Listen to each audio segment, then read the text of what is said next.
Du er i øjeblikket en af de radioaktive og lytter til T-Radioen. Vores værter står klar til at give dig en smagsprøve på deres programmer og glæder sig til at møde dig. Vil du ikke gå glip af, når vi er live, så tryk på hjertet, så du følger vores side. Slå røven i sædet og giv en varm velkomst til vores næste program. We're live. Hi. Hey, welcome. Thank you so much for joining us today for our fourth episode of Sharing the Caring City. I'm Claire Griffith, and I am so excited to be joined today by Sarah and Ines. And Sarah and Ines are two other members of the Urban Femina Collective who are kind of birthing this radio project over the coming semester. And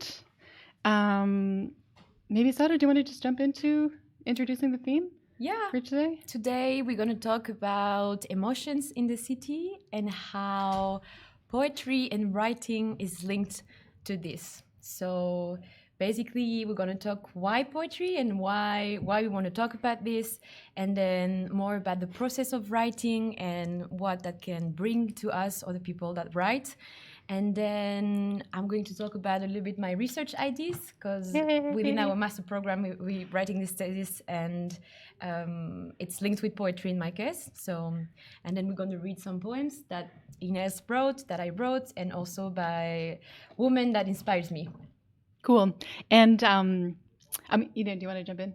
No, I mean, Sarah said exactly what is going to happen, and I think it's also just about like our personal experiences, and our relationship to poetry and how it connects to our emotions and how we live the urban as well. Yeah. And although you have not met Sarah yet in person, she has been curating the music for the past shows. So you've been hearing her if you haven't seen or heard her voice yet. And Sarah's going to continue putting together some really amazing music for the next 6 or 7 weeks. And she has her own radio show back in Paris, or it's not in Paris, but when she's in Paris. So it's the last Tuesday of every month. Is that? Yeah, at 3 p.m. it's called T-Radioen, and actually it's a radio in the south of France. But the idea that I had, it was that I wanted to promote a woman artist in both electronic or more popular music. So I'm really paying attention to only promote and put women talent, like highlighting them, because there is a lot of talented women. So yeah, basically that was the idea, and it's called Le Son de la Méduse, and yeah, it's every last Tuesday of the month. And I wanted to keep this idea for our Urban Femina shows as well. So all the music you hear are made, produced, or remixed, or a woman is involved in the songs. So yeah. Yeah. And we will put, once someone else is talking, I'll put a link to the playlist in the chat, so you can actually explore all of the music that Sarah's been curating, not just the couple of songs she's selected for today. So I was really excited when Sarah proposed this topic about poetry and emotion in the city, because when I was working in the United States in an urban planning and design firm, I had a little piece of paper above my desk that said poet : planner, and it was like my kind of daily reminder, or sometimes my mantra, about trying to find a balance between planning, which is in many ways a very technical and a very rational and a very it's been influenced a lot by science and kind of scientific methods, with poetry and with the experience of the city and the experience of places, and the way that not just the built environment, but the built environment is like a vessel for social interaction and connection. And so how do we as planners, how do I as a future planner both do the technical and use, write reports and use words like utilize, but also make spaces that feel and evoke poetry, be it written or be it just like the experience. So I was just so excited that Sada came with this idea, but I wanted to hear a little bit more about why you wanted to bring poetry today and to talk about emotion. Of course. So I think, because I noticed like just like the way I experience the city, or the way when you work like in an urban planning agency, or when you study urban studies as we're doing, there is few place for emotions in the end, and it's really rational. Like we're talking about numbers, maps, trajectories, directions, rate, and statistics. It's all about numbers, but in the end, I really think the places we live in the city, or places related to our emotions, I mean, like what we feel, it never stops like at the entrance of your doorstep, you know, like it's not because you're going out in a public space that suddenly you don't feel anything. Like, emotions are not just private. It obviously goes beyond in the public space. So I think we pay little attention to this when we try to plan public space. And that's why I thought that with poetry, maybe we could reach like a new layer of emotions by just writing methods, or how to bring poetry and writing to other people.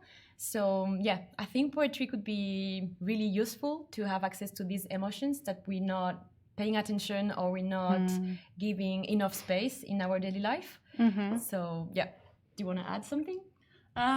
Well, it's just that poetry for us, I think it's this really amazing tool almost to like communicate emotion, to like have access, and to, because it's this thing that it's hard to, it's not as tangible as like numbers, so it's hard to like access it, or to talk about it. And poetry is just like almost like a tool, like it makes it easier, it makes it it gives people a method to get into it and like have a conversation about it afterwards. And for me, I think they're not linked with the urban, but two main books that really made me realize like how writing is important, and how writing, especially by women, is important. Is one. The first book is Le Rire de la Méduse, so the Laugh of Medusa by Hélène Cixous. She's a French author. She published it in, I think, 1965, and she talks about how important it is to have like writings by women, to have access to their perception and just their perspective, how they see and feel the world, and also the importance to for them to write, so like what it can bring to them. And another book is also like a room of one's own by Virginia Woolf in 1929, and she's also talking about this, like the importance to have other perspective and other just like the importance for women to write, because she was noticing that she was in a library and she was doing her research, and it was only men authors, and even if it was books talking about women, it was men that would have written it. So like, how can we have access to women perspective if they don't write themselves?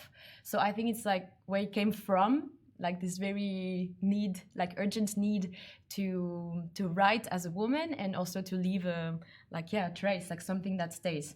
And and like, please feel free to share with us in the chat if there's works or authors that have really had a touch, have kind of helped you bridge this divide between, I don't know, how you relate with the built environment and your emotions, or if there were other like I don't know, light bulb moments. Also, I'm thinking because, for example, in school programs, or like our education, so we obviously, even younger, we study poetry and poets, and most of the time they were men poets. And I don't know, I'm thinking like French famous poet, but Paul Éluard, Jacques Prévert, like everyone that like actually speaks about the city, or have an opinion about the city. In the end, we have it through the male gaze and how they perceive it. And I don't think I remember like one female poet that was introduced to us when we were young. So it's also like and of course, like women wrote, so we have writings, so why they're not presented, or why they're not like just, I don't know, introduced to us. Definitely also a matter of visibility, like giving exactly. Making this poetry or this writing of women accessible for people, and knowing, like having people know, no, it's there, you just maybe have to look for it because it's not as visible. Do you want to tell the story about the girl in the library? Or did you want to save that for later? Yeah, so we started a program in Brussels. So I was in Brussels in a really nice library, and I don't remember the name now, but I will find out. But a young girl entered in the library and asked to the lady that was the owner of the shop, and she asked which book she could buy, like which poetry book she could buy, and the owner was, yeah, it's for school. Like, what do you want? Do you want Apollinaire? Do you want like really like famous like male poet? And she thought it was immediately for school purpose, and the girl was like, no, it's just like for me. I'm curious. I want to read. And then I was like, well, you need to read Rupi Kaur, which is an Indian poet. I'm going to read one poem of her at the end of the show. But I was like, she has the book. Like, you have to have it. It's going to change your life. Like, I really loved it. And I think she was like maybe in her 15s, so like super young, like a teenager. And then the owner was like, oh yeah, you're right. Like, you should read this. And I just hope like this book changed her perception of poetry and also her body, because it's mainly talking about this, like how like women bodies and how she feels in her body, in her emotions. And I hope I hope the book like just changed her perception as it changed it for me. So yeah. And I'll put a link to Rupi's work in the chat if you want to check out her poetry. And I mean, definitely Sarah will read a piece, but it's so beautiful. Yeah. So, good recommendation. Should we play some music and then? Yeah. So cool. I'm going to play today. I chose so she sings in French, but she's from Belgium. It's called the song is called Dilemme, and we're gonna find it just here from Luz and we're back. Yeah. Maybe we can continue with the process of writing. Yeah. And how we both start writing, maybe. Yeah. And I'll start about my little story on how I started writing, because I didn't really have like poetry on my mind. It wasn't something that was on my radar. I wasn't reading a lot of poetry. It was just like, oh, it's this thing, this inaccessible thing that I know I really liked Goethe in school, and that was in poetic or whatever. But that was it. It was nothing conscious. But I was just kind of like, I write a lot generally, but just in prose, like just writing. And I got to the point where I was kind of stuck with writing, because it felt so analytical. It felt like I couldn't actually like write down my emotions. I couldn't express what I was feeling with this form of writing, because it just was too rational. It was too analyzed as I was writing it. And then I started writing more and more just like sentences that came out that felt closer to what I was trying to express. And at some point I realized like these sentences, I'm saying them with a rhythm. Like it just kind of happens. Like these sentences have rhythm. This is basically poetry. And then when I realized that, it was like, wait, why don't I just like write poetry? Like, why not? Let's try this. Like, let's use words that rhyme, and let's make this rhythm more, I don't know, systematic, but like why don't I play with it? And then I just started writing like my first poem, which is, for me, I was like, whoa, I just wrote a poem. It's like, I just did that. And then it became like an addiction. Like, oh my God, this is so great. This was so much fun. And at the beginning it was very like, how you write, and it's like, oh, this sounds horrible, this doesn't flow, but it doesn't matter. I'm just like going with it. And then I gave myself this challenge of a poem a day. I like this. Yeah, I'm going to do the same. Yeah, I'm loving it. It's, as I've said, like for 30 days, I'm going to write one poem a day. It's been more than a poem. It's been 3 or 4, because I'm like very, very into it at the moment. And it's also amazing, like, to see the evolution of like how your poems kind of change, and like how you start, like you write, and like as you start writing, a rhythm comes up, or a I don't know, symmetry. I have like no language for like what the things mean. Same. Like the rhymes when you use them and whatever. But it's so fascinating. Like it all comes very from like within. Like it's nothing that, I mean, you think about the words that you can use, and that's like the fun part. But it's nothing like, oh, like what's like seven steps and da da da. Just like, oh, it feels feels right. This sounds right. And it's just been very enjoyable, very wow, like, oh, this is a new form of like accessing and communicating what is going on inside that is hard to communicate in a different way. Yeah, I like what you say about the freedom of writing. I think poetry brought me this as well, this freedom, because as you said, like when you read big poets, like it's super, even if when you learn it at school, it's really there is rules. There are rules, and you have to kind of respect it. Even if you write poems in class, you have to have 12 syllabs, and everything has to match within the box. And I think what made me love poetry so much when I started writing is that I used that freedom of not respecting those rules because I don't care. It's just like the way I want to, without judgment and without any expectation. It's just the way I want to write it. And I think for me, when did I start? I think I started in the streets. Like I was living in Paris last year, beginning of 2019, and I started to write. I started to write in the street, in my head. I was, as you said, just like writing some notes in my phone, and then I had these little books at home where I was like copying them. And then I started to take that book with me and always write when I was taking the metro or when I was walking. And for me at the beginning was really observation. Like before observing my emotions by writing, it was more observing the others. So people in the metro stations, musicians in the streets, people that I was just crossing every day because I was walking the same way to go to work and I was crossing the same person all the time. So yeah, just like those little specificities that you can see in the city, and then you really want to observe those details and just capture them. So that's why, yeah, I just like naturally start to write all those poems about Parisians, people and Paris. And then I had the idea to like compile them in a book. And I don't know, that was a bit a crazy experience, but I really liked it because it wasn't a lot of work, but then when I think about it now, it was kind of easy because like I did a crowdfunding campaign to be able to publish this book with all my poems. So I did a whole communication campaign.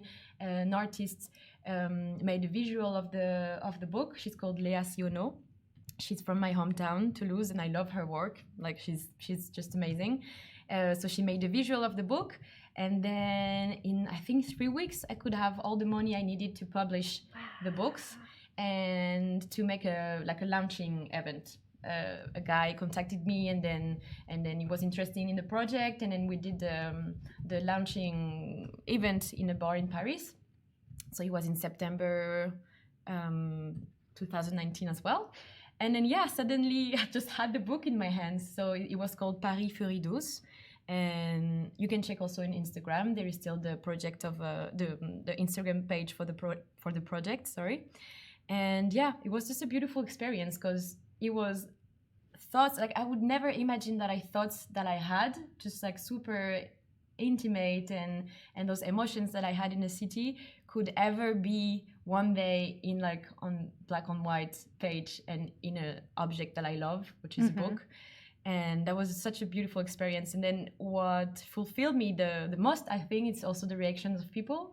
Like a lot of boy friends told me that they really understood how it was to walk as a woman in the city by reading the poems. So for me it was like, wow, like if you can like understand how like most of us feel like sometimes in danger, sometimes super insecure, sometimes we just avoid some places, and if you can read it and understand it, that we are sometimes in really unsafe public spaces, then it's nice. Yeah, like I really liked it. And then also other people that just told me that they saw Paris in a different way, or just they were moved by the emotions that were inside. So I think it was just so beautiful to share those writings with other people. So that's why, like, how I started to write. But I think like the most important is the observation.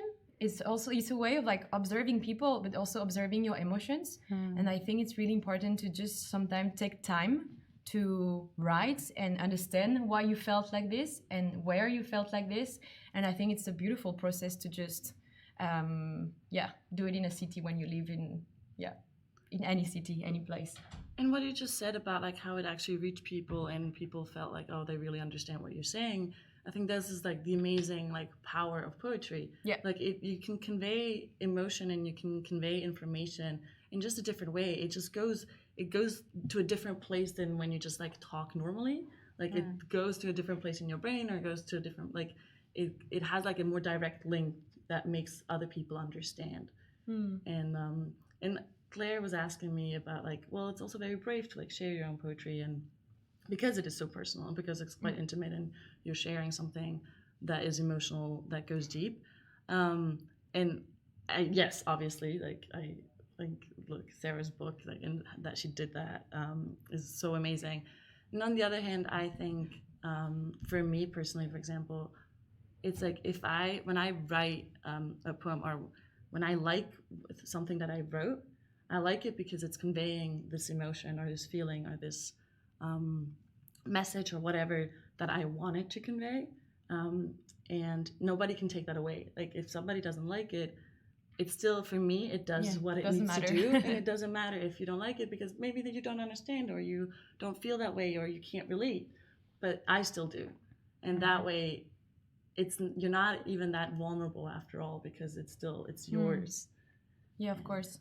And also I think like more about the process of writing. Like as we said right now, it sounds super easy.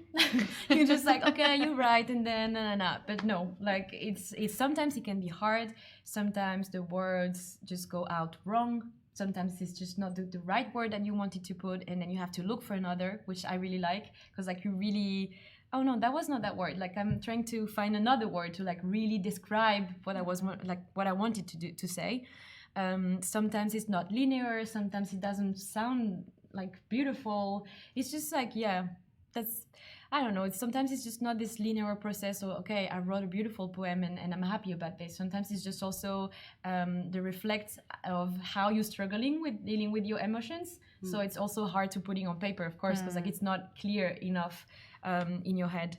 But the process is just so interesting, and I think everyone should give themselves the time to do it, at least. And I also like often go back to other like poems that I've written, and then like the second time you read it, it's like, oh, this, I know why I wrote that, but now I actually feel a little bit different about it, so I'm gonna change it, and like this is more how I feel about it now. And it's quite fascinating how it really depends on your day and your process, and like your poems kind of evolve with you. And for example, I've written poems where it's literally saying like, oh, like this is not, I can't write, and like, oh, this sounds horrible, but as I'm writing it kind of is a poem, and it's a poem that is not very fluid, it's not very like nice hearing, but that's literally the message of the poem. Like, oh, I'm struggling with writing this, and you can like sense it that I'm like struggling, and I still like it. Like even though it's not a nice poem, it's like, oh, that really conveys like, it's honest. My process of struggling with writing. No, I think it's also super important to like not judge yourself, or not.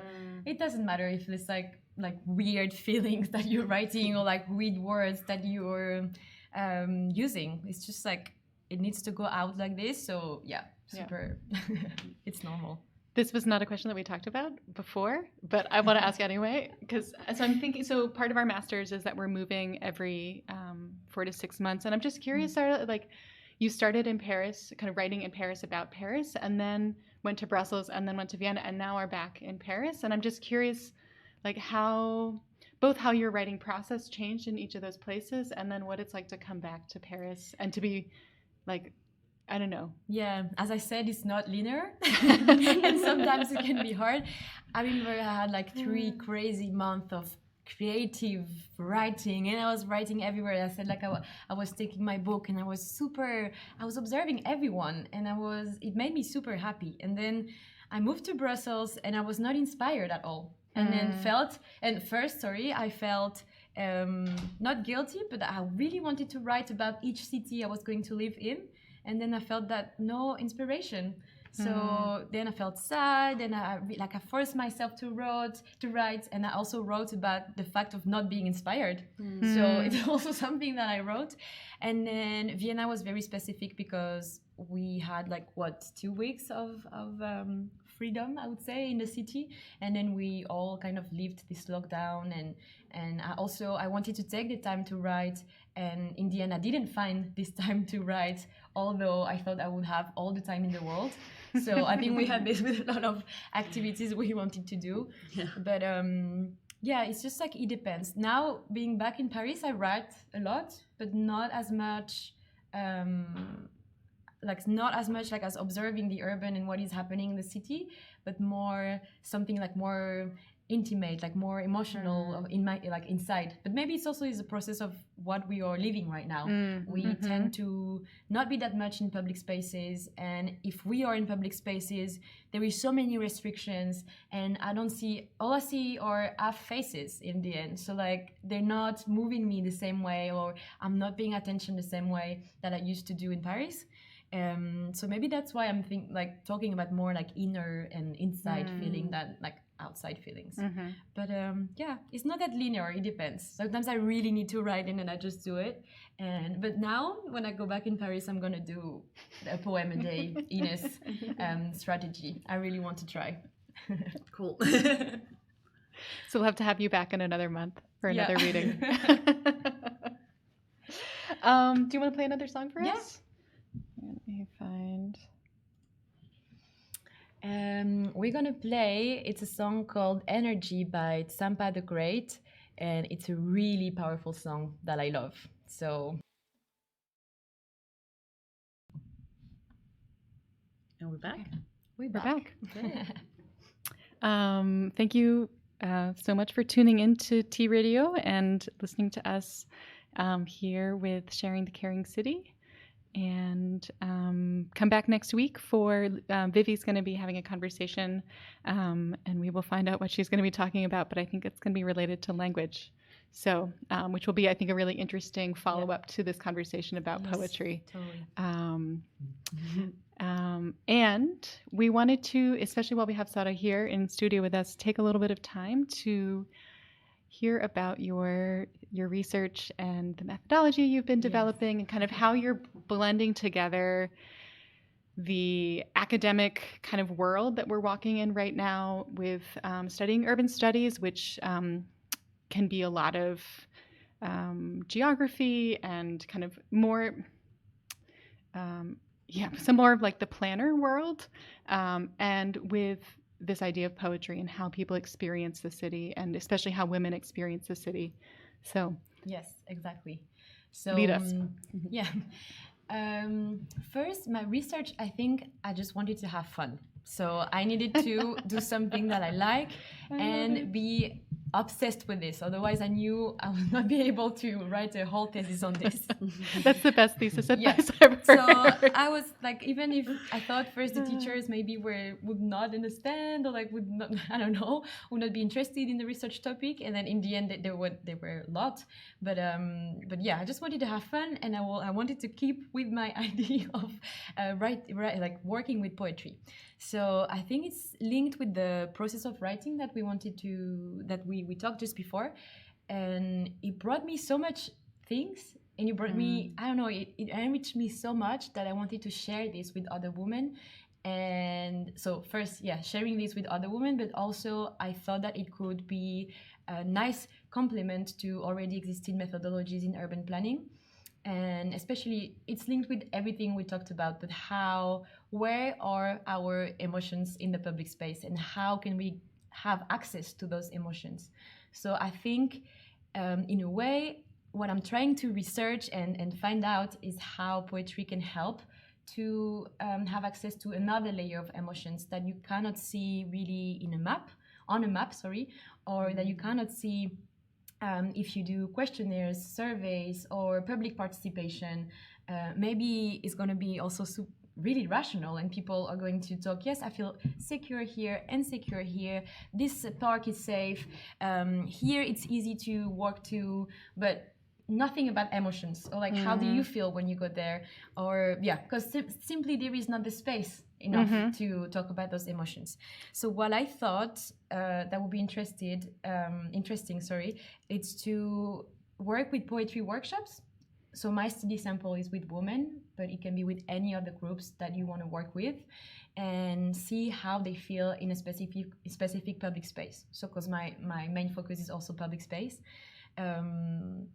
And I think, so first for me it was just an idea, and then searching and looking into literature, academic literature, I realized that it was actually an area of research. It's called creative geography, and some researcher, it's not the mainstream branch of research obviously, but some researcher already tried to do to work with poetry, and then I was amazed, because I was like, wow, it's something that I actually like get into it and dig a little bit more and see if it can help urban planning to be more in relations with how we feel when we move in the city. So that's what I'm trying to find out. So I think my idea was to analyze the already existing urban planning methods. So, for example, like feminist methodologies, they would use exploratory walks. They would use sensitive. You say sensitive cartographies, sensitive mapping, sensible mapping. Sensory, like mapping the mapping the senses. So it's something that is really used, for example, by the Collectiu Punseis in Barcelona, that doing an amazing job.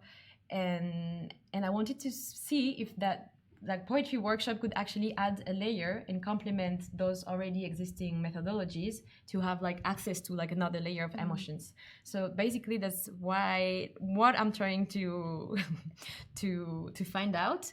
I didn't begin with my field work, so it's something that is going to come in the next month. But yeah, it's basically the aim of my research. And now I'm thinking also like other topic could be linked with poetry, for example, urban new imaginaries. So it's calling to, using imagination and creativity to try to invent new urban imaginaries. So how we're going to live in the future, and like kind of like thinking the impossible. Because sometimes like I think poetry can be a useful tool to thinking the impossible, because it's like obviously not so rational, and you can also like play with words and like use other words that you would have used first. So I think it's really interesting to think the impossible, or what you cannot imagine yet. And for example, an idea that I want to dig as well, so I don't know if it's going to be in my research now or further research, but as a DJ as well, and as really music lover, I'm really wondering like how we're going to party in the future, post-pandemic party, kind of, because like if like the clubs that they're closed for so long now, how they're going to survive to this economically, and also how can we party safely? Is it going to be in private clubs? Is it going to be in public space? I think all our urban social practices are going to change so strongly, and I think it's our job to kind of imagine what can be the future post-pandemic like urban practices, including partying, which is like a social, just like our social encounters. Like we need partying, like we sing it, like we need to go, we need to dance, we need to share, we need to meet other people, and I think it's really I think it's really interesting to like use poetry to foster these new imaginaries. So one thing that I'm thinking that could be very interesting as well, and still keeping with this feminist perspective, it's asking to female DJs or female artists how can they imagine the future post-pandemic nightlife, and playing an active role in imagining this future nightlife. So that could also be poetry workshops with female DJ that could like allow us to just like think how, and think the impossible of how we're going to party, or how we're going to have like just not a normal, but like a future nightlife, because we just need another way of thinking, because all our social encounters, the way we move, the way we party, the way we meet people, everything is just so different now. So I think we need new urban imaginaries, and I think poetry can be a great tool. So that's plans for research. But let's see how it goes. But super interesting topics. Yeah, we're all No, very curious, like what you're gonna find out.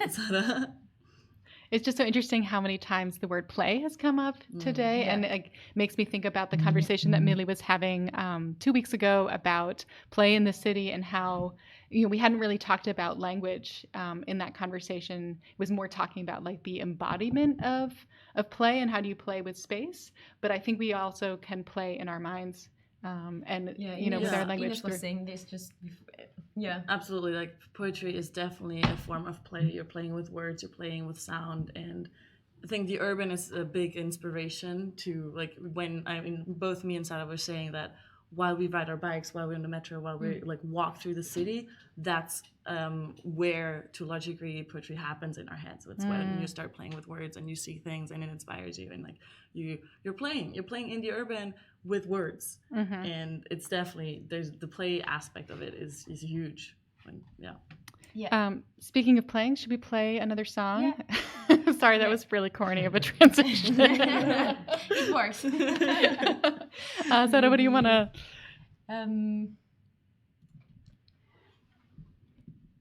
We're gonna play. Oh, today the songs are not in order. I'm sorry. We're gonna play Azul from IMDDB, which is an amazing artist that I like a lot. Cool, welcome back. And we were just saying off while the song was playing, thank you to the guys who are the people behind T-Radio and for making this space for us to. Thank you. This is a different kind of play. So we wanted to close out the show with doing some poetry reading. And so Sada's going to share 2 poems that were speaking to her while we were preparing for this. And then Ines is going to share some things that she's written. And then Sada's going to close us out with a poem of hers. Yes. Okay. Perfect. So the first poem that I chose is by Maya Angelou. And she's just an amazing, poet. And so it's Still I Rise. You may write me down in history with your bitter, twisted lies. You may trod me in the very dirt, but still, like dust, I'll rise. Does my sassiness upset you? Why are you beset with gloom? 'Cause I walk like I've got oil wells pumping in my living room. Just like moons and like suns with the certainty of tides, just like hops springing high, still I'll rise. Did you want to see me broken? Bowed head and lowered eyes, shoulders falling down like teardrops, weakened by the soulful cries. Does my haughtiness offend you? Don't you take it awful hard? 'Cause I laugh like I've got gold mines, digging in my own backyard. You may shoot me with your words, you may cut me with your eyes, you may kill me with your hatefulness, but still, like air, I'll rise. Does my sexiness upset you? Does it come as a surprise that I dance like I've got diamonds at the meeting of my tides? Out of the hearts of history's shame, I rise. Up from a past that's rooted in pain, I rise. I'm a black ocean, leaping and wide, welling and swelling in bearing the tide.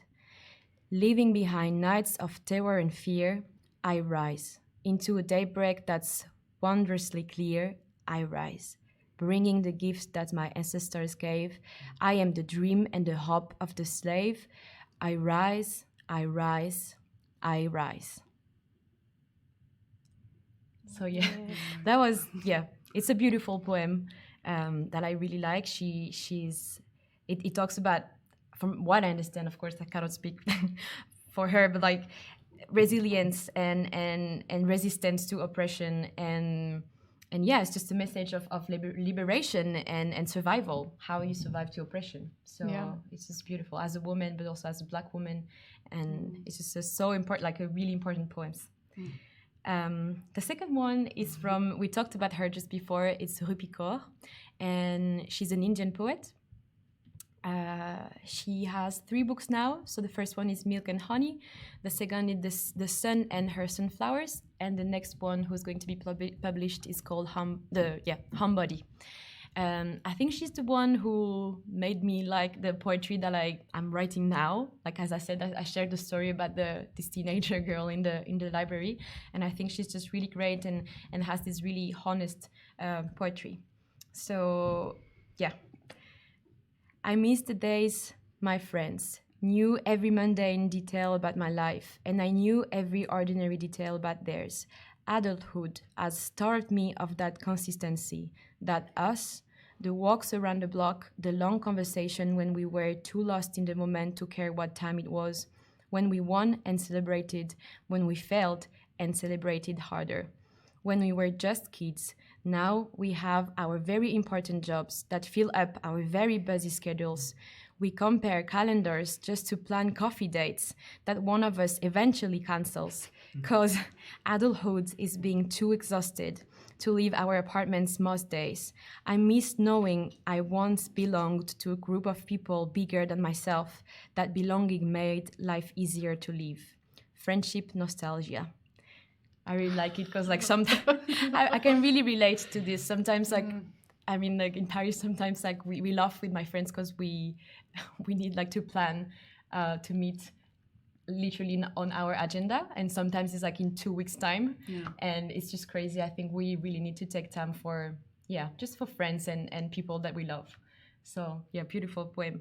I think you put her link to her Instagram, right? Mm-hmm. Yeah, if you want to check more poems and her books, it's there. And Ines. Okay, so the first one I'm gonna read, I call it A Day in Nature.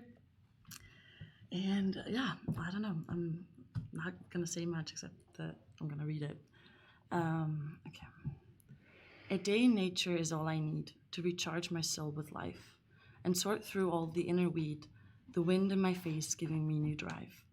A day in nature to remember what it feels like to be content.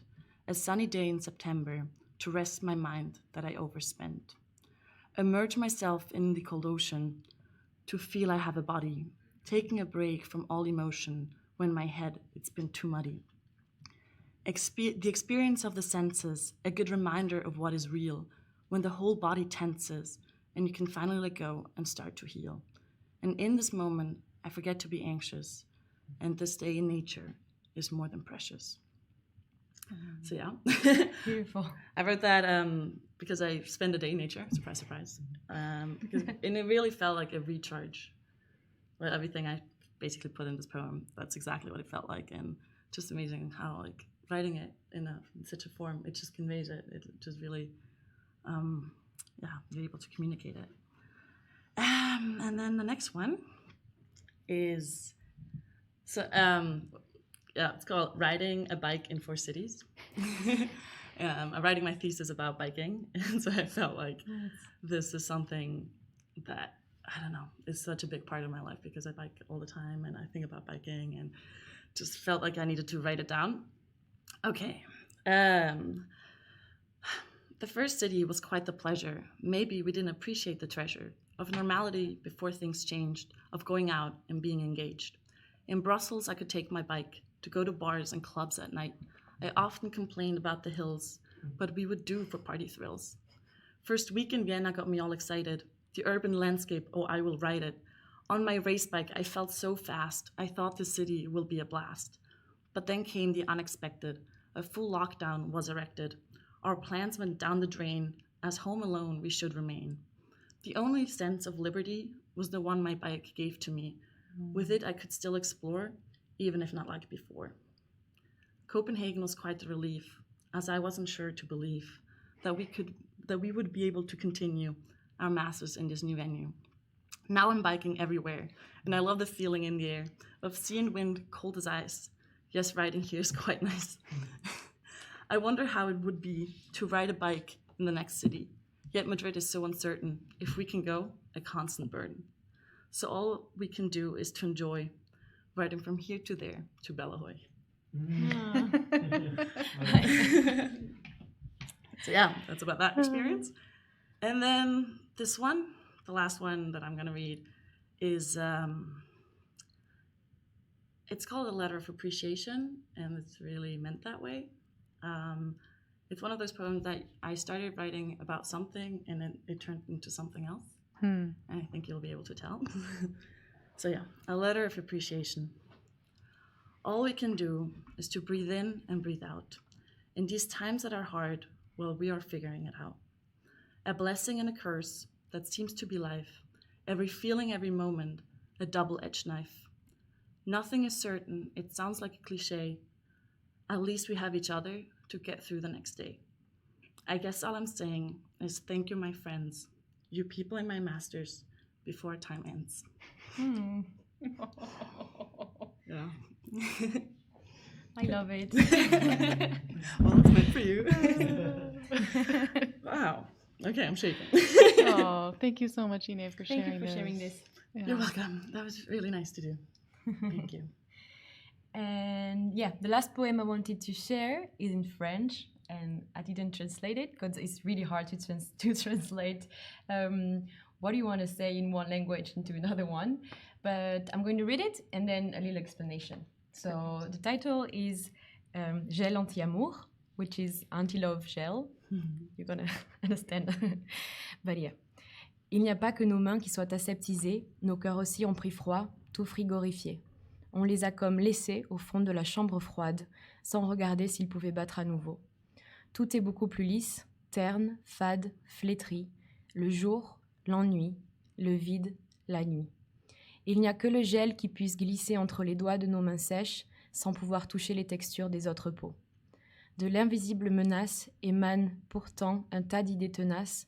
J'ai le temps d'enfin prendre le temps de penser à moi-même, pour moi-même, sans aucune gêne, constante. Distance permanente avec tout ce qui nous entoure, nous détourne, nous contourne, m'évite et m'agite, j'étouffe. So this poem, and you're like, ooh. I understand it. It's amazing. No, it's so like quick translation, but it's just I try to draw this metaphor between the hydroalcoholic gel that we put every time in our hands and how much it's not only our hands that are how to say asepticized. No, And antibacterialized. Yeah, this.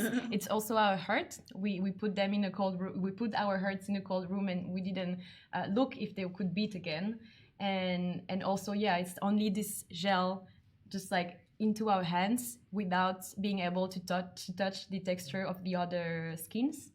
And so it's like talking about this distance that the social distance that we have to respect all the time. And I feel like it just like changed the way we feel, and also the way we I don't know, just touch our friends and receive their love and their energy. And yeah, just talking about this like invisible, because like what we have is like a invisible threat kind of to the virus, and it's so invisible, but also I don't know how to translate it, but like the invisibility just made this like invisible distance between everyone. And although I have more time, also like because of the lockdown, or like when you have more time inside your home, although I have more time to think about me and myself and what I want to do, it doesn't make up for all the social relations that I can have outside in the outside world. And it finished with I can't breathe or like I suffocate. The word is j'étouffe, and it's because of like the mask that we have to wear, like not here in Copenhagen yet, but back in France we have to wear it almost like everywhere. And it's also like this, I cannot breathe because it's just like the social relations that we have are so different now, and I'm not happy with the relations that we have now. So it's just like anti-love gel, but we have to love again. So that was it. I love it, Sarah. Thank you, Sarah. Thank you for hosting this. I'm so happy I was able to take part of this physically. Yeah.